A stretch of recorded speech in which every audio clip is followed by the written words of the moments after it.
नमस्कार दर्शकों, विश्व भर में आज महिला दिवस मनाया जा रहा है। अंतर्राष्ट्रीय महिला दिवस की आप सभी को शुभकामनाएं। सभी को इसलिए क्योंकि मातृत्व का भाव, मातृत्व का आधार हम सभी के जीवन में हो, क्या महिलाएं क्या पुरुष। जी हाँ, सभी के जीवन में मातृत्व का सृजन आधार विराजमान है। और आज की बात के इस विशेष कार्यक्रम में आज हमारी यही कोशिश है कि महिला सशक्तिकरण को देखा जाए तो प्रदान करता 3 व्यक्तित्वों को आज हम आपसे रूबरू करवाएंगे। जी हाँ, रूबरू करवाएंगे जिनके प्रयास और जिनकी उपलब्धि जो है महिला सशक्तिकरण की कहानी को बयां करती है। और आज जो 3 व्यक्तित्व इस कार्यक्रम में शामिल रहेंगे उसमें सबसे पहले एडीएम शिमला ज्योति राणा जी शामिल हैं। जी हाँ, प्रशासनिक अधिकारी एडीएम जी हाँ ज्योति राणा जी इस कार्यक्रम में शामिल हैं। इसके साथ साथ पत्रकारिता क्षेत्र में लगभग 30 वर्षों का अनुभव जिन्होंने रखा है, अर्चना फुल जी भी इस कार्यक्रम में शामिल हैं। बहुत अदब से, इज्जत से इनका नाम लिया जाता है पत्रकारिता क्षेत्र में।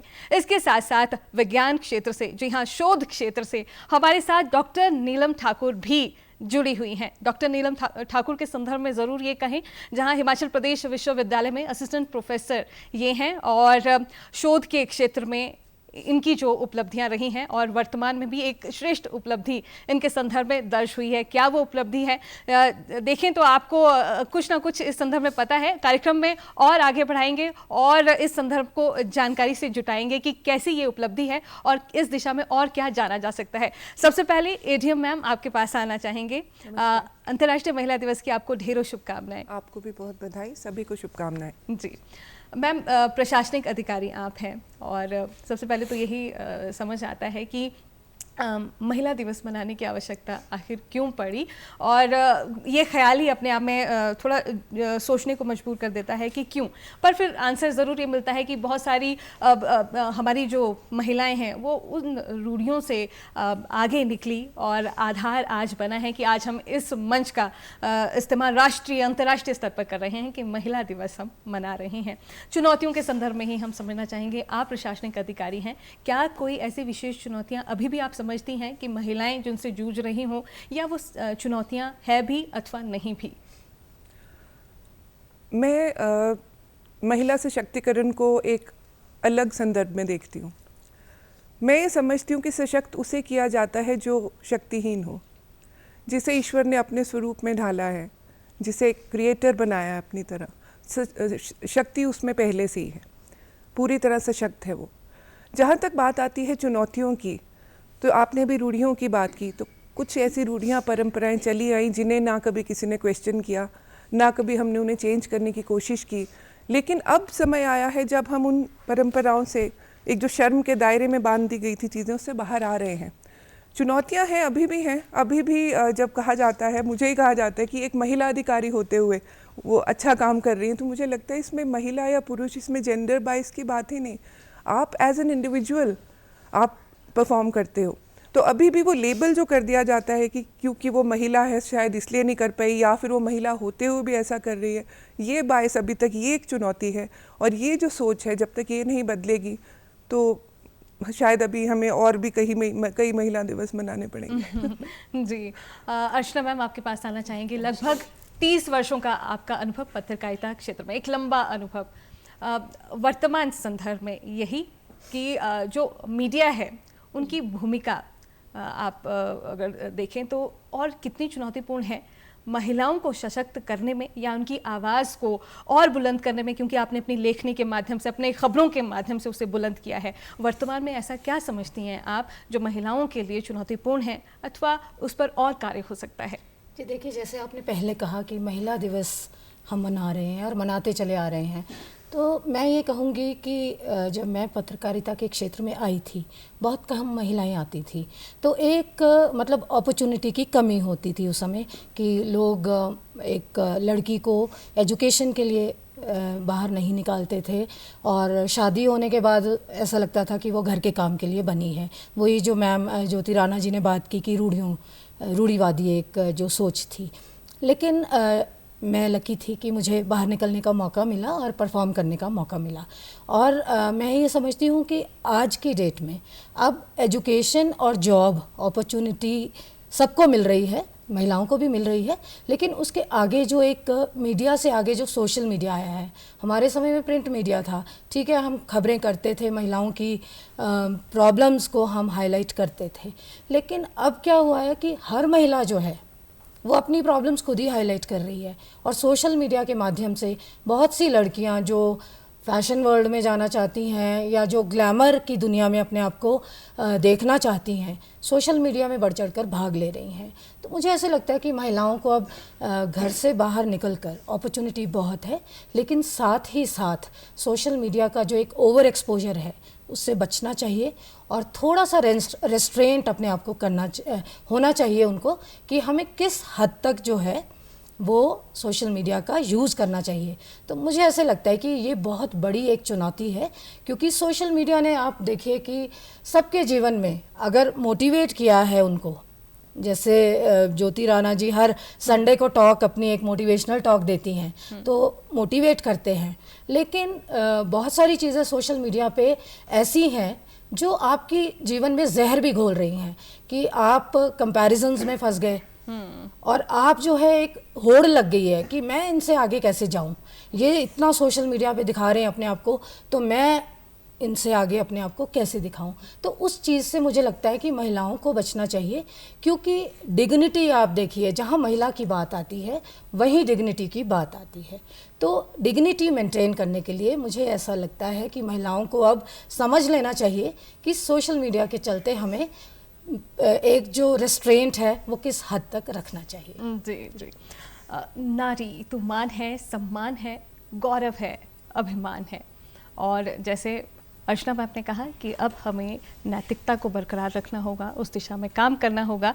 और सबसे बड़ी चुनौती वर्तमान में सोशल मीडिया के संदर्भ में महिलाओं के लिए यही है कि उन्हें खुद सजग होकर आगे बढ़ना होगा। हमारे पास एक और अतिथि और उपलब्धि से भरपूर डॉक्टर नीलम ठाकुर जी भी मौजूद हैं। असिस्टेंट प्रोफेसर और बायोसाइंसेस में हिमाचल प्रदेश विश्वविद्यालय में अपनी सेवाएं दे रहे हैं और एक अहम उपलब्धि इनके नाम रही है। हमें बहुत अच्छा लगेगा अगर अपने ज़ुबानी ये हमारे दर्शकों को अपनी उपलब्धियों को बताएं, क्योंकि केंद्र सरकार से लगभग 50 लाख की शोध कार्य के लिए इनको अभी रिसेंटली ही एक विशेष उपलब्धि हासिल हुई है। तो ज़रूर हमारे दर्शकों को अपना परिचय ज़रूर दें। सर्वप्रथम सभी नारियों को मेरी ओर से वुमेंस डे की बहुत बहुत शुभकामनाएं। और जैसे कि उर्मिला जी ने बताया कि मतलब पहले तो मैं आपको वुमेंस डे का इस साल जो 2025 में वुमेंस डे मनाया जा रहा है वो स्पेशल थीम के अंडर है, एक्सीलरेट एक्शन। उसका ये मीन है कि now a time is come कि कोई ना कोई स्टेप इस तरह से लिए जाएं जो कि बिल्कुल जेंडर इक्वालिटी वुमेंस के लिए, फीमेल चाइल्ड्स के लिए और वुमेन एम्पावरमेंट हो, राइट।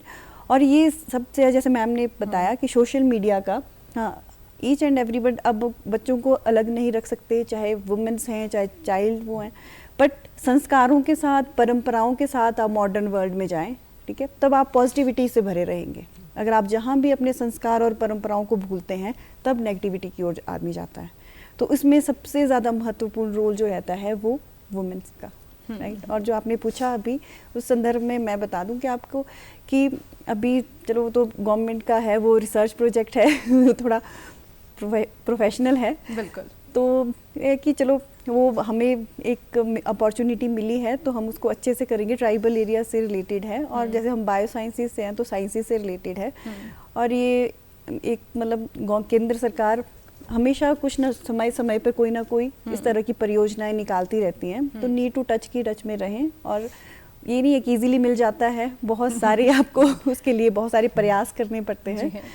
और बेस्ट वुमेन साइंटिस्ट का अवार्ड भी आपको मिला है, इससे भी आप नवाजी जा चुकी हैं। तो इस संदर्भ में भी जी हाँ, हमारा प्रयास है कि आप अपनी ज़ुबानी अगर ज़रूर ये कहें तो हमारे दर्शक जो वहाँ बैठे हैं आपको देख रहे हैं, समझ रहे हैं। क्योंकि ये उपलब्धि डॉक्टर नीलम ठाकुर की समझे तो लगभग एमएससी फर्स्ट ईयर में ये थी, इनकी शादी हो गई थी एमएससी सेकेंड ईयर में।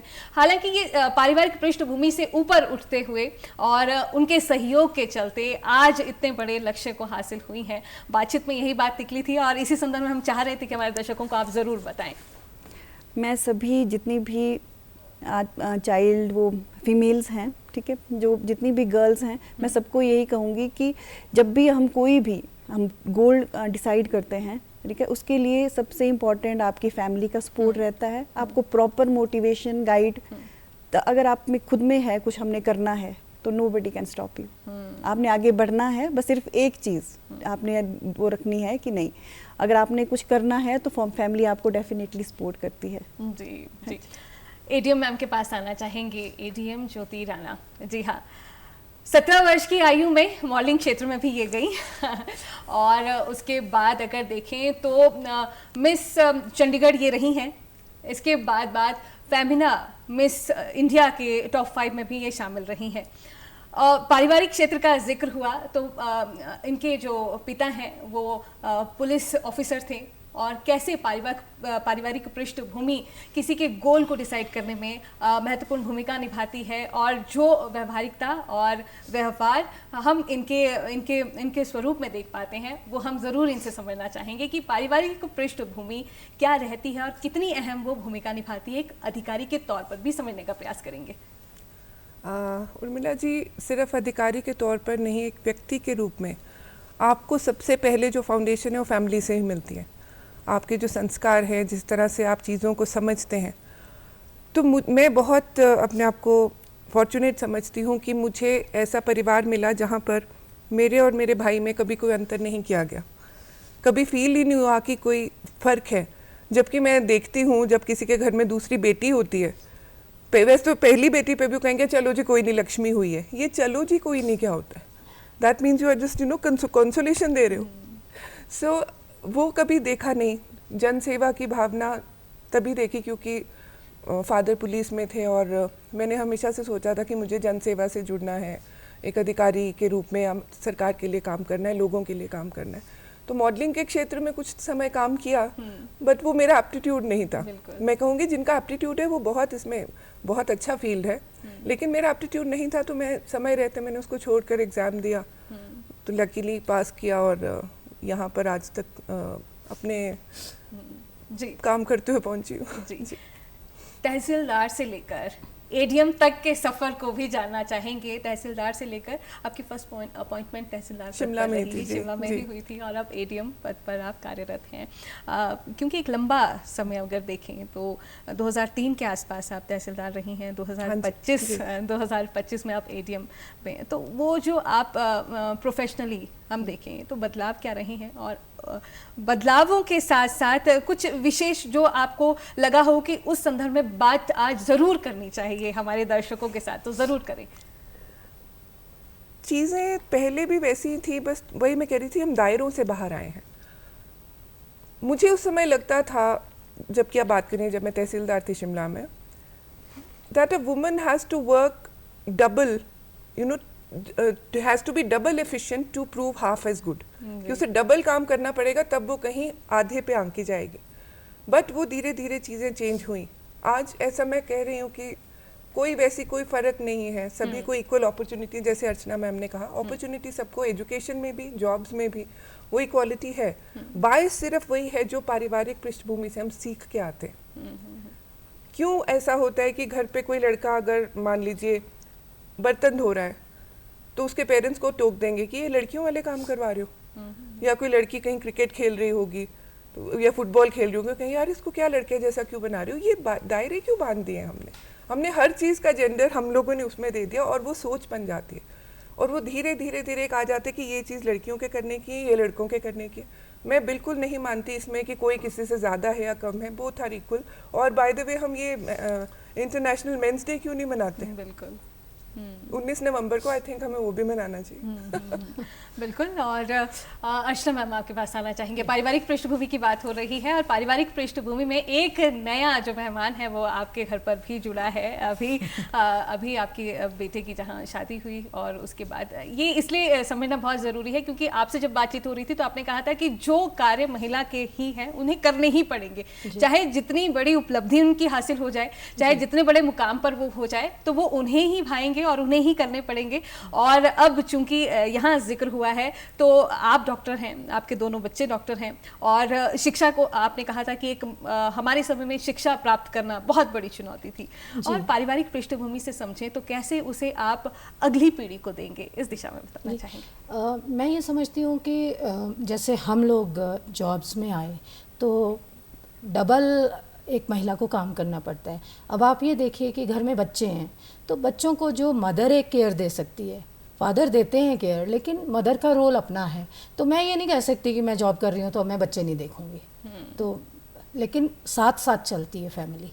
अगर मुझे आउट स्टेशन जाना पड़ता था तो ऐसा भी वक्त था कि मेरे हस्बैंड जो खुद एक डॉक्टर हैं वो छुट्टी लेके बच्चों को लेके साथ चलते थे कि चलो बच्चों को इनका साथ भी मिले और इनकी ड्यूटी भी हो जाए। तो एक इंडिविजुअल की जो एक प्रोफेशनल होता है, जैसा ज्योति जी ने कहा, उसकी अपनी प्रॉब्लम होती है ये कि how to manage the things. तो महिलाओं को एक तो ये सीखना चाहिए। मुझे लगता है कि क्रिबिंग जो है करना कि हमें ये नहीं करने दिया जाता था या वो नहीं करने दिया जाता, वो एक लैक ऑफ कॉन्फिडेंस को दर्शाता है। अगर आप कुछ करना चाहते हैं तो उसको मैनेज कैसे करेंगे।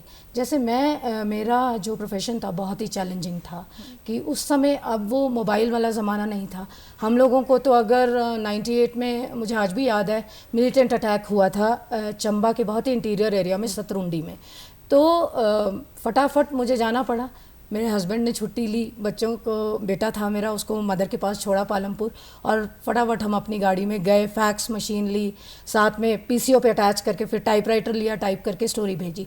तो अगर मैं ये कहूँ कि मैं तो महिला हूँ, मैं कैसे करूँगी, मेरा तो बच्चा है छोटा, मेरे हस्बैंड है, तो आप नहीं कर सकते। तो सोच अपनी जो है वो बहुत मायने रखती है। और जैसे मैंने 30 साल में पत्रकारिता में अपनी पूरी एक एज अ प्रोफेशनल ड्यूटी निभाई है, मुझे खुद कभी ऐसा नहीं लगा कि मैं एक महिला हूँ, क्योंकि फैमिली का सपोर्ट साथ था। और फैमिली को साथ कैसे लेके चलना है वो भी एक महिला का अपनी ही एक कैपेबिलिटी होती है। तो मुझे पूरा सपोर्ट मिला। और अब जैसे आपने कहा कि एक नया मेहमान जुड़ा है, तो मेरी जो डॉटर इन लॉ है वो भी वेटनरी डॉक्टर है, बेटा भी वेटनरी डॉक्टर है, और डॉटर इन लॉ तो प्राइवेट में काम कर रही है, उनके चैलेंजेस ज़्यादा हैं। तो ऑब्वियसली आई अंडरस्टैंड कि कैसे वो हमें उनको सपोर्ट करना है ताकि वो अपनी जॉब भी रखें और फैमिली भी देखें। और बेटी भी डॉक्टर है तो उसे भी वैसे ही निभाना पड़ेगा। जी जी जी। दर्शकों, यहाँ पर व्यावहारिकता को दर्शाते उन पक्ष को भी हम रख रहे हैं जो व्यावहारिकता में है। भले ही किसी मंच पर ना दोहराए जाएं, पर आज हम ये भी कोशिश कर रहे हैं कि क्यों ना दोहराए जाए, जब लगभग 30 वर्षों का एक लंबा अनुभव, और अनुभव ऐसा जहां पर महिलाओं की आवाज़ को बुलंद करता, ना सिर्फ महिलाओं की बल्कि हर एक क्षेत्र को बुलंद करता, और उनकी चुनौतियां क्या रही होगी, कैसे उन चुनौतियों से निकल कर आगे बढ़ी होंगी, और आज पारिवारिक पृष्ठभूमि को भी देखें तो आगे बढ़ा रही हैं और पोषित कर रही हैं। हम अपने दर्शकों को बताना चाहेंगे कि 3 विशेष व्यक्तित्व महिला सशक्तिकरण के जो ये सिंबल हैं, और इन्हें हम इसलिए भी दोहरा रहे हैं, टीवी के उस पार बैठी हर वो महिला अपने आप को ज़रूर इन 3 महिलाओं में खुद को देख रही होंगी, और ये आज एक कोशिश भी है आपके गुणों को इन महिलाओं के संदर्भ से साझा किया जाए। डॉक्टर नीलम ठाकुर जी, शोध क्षेत्र में अब चूंकि जिक्र ज़रूर करना चाहेंगे कि महिलाओं जो विशेषकर लड़कियां हैं वो किस तरीके से आगे बढ़ रही हैं, और बढ़ रही हैं क्योंकि वैज्ञानिक क्षेत्र है। हालांकि ऐसा कोई भी क्षेत्र नहीं है जहां पर महिलाएं जो हैं वो अब नहीं है, हर एक क्षेत्र में है। चूंकि आप इस विशेष क्षेत्र से हैं, उस संदर्भ में जाएंगे, और क्या क्या आयाम और ज़्यादा है उस दिशा में भी बताएं। ज़रूर। जैसे आपने बताया शोध क्षेत्र में ना, तो जैसे यूनिवर्सिटी में मैक्सिमम जो एमएससी करने जितने स्टूडेंट्स आते हैं उसमें मैं ये कहूँगी 70 to 80% गर्ल्स हैं। मतलब मेल्स की जो है बहुत कम है उनकी स्ट्रेंथ।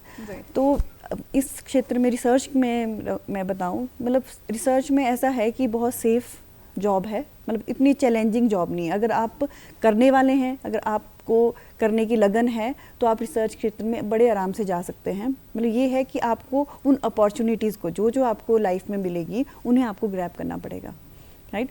और इस तरह से नहीं है, आपको सपोर्ट हमेशा मिलता है एज अ फीमेल। मतलब जितने मैक्सिमम आप जो भी टीचिंग के प्रोफेशन में मैक्सिमम वुमेन्स हैं, राइट। तो हमेशा एक वुमेन को एक मतलब बोलते नहीं कि एक सॉफ्ट कॉर्नर रहता है। कोई भी फीमेल अब हमारा स्टूडेंट है तो हम हमेशा उसे मोटिवेट करते हैं।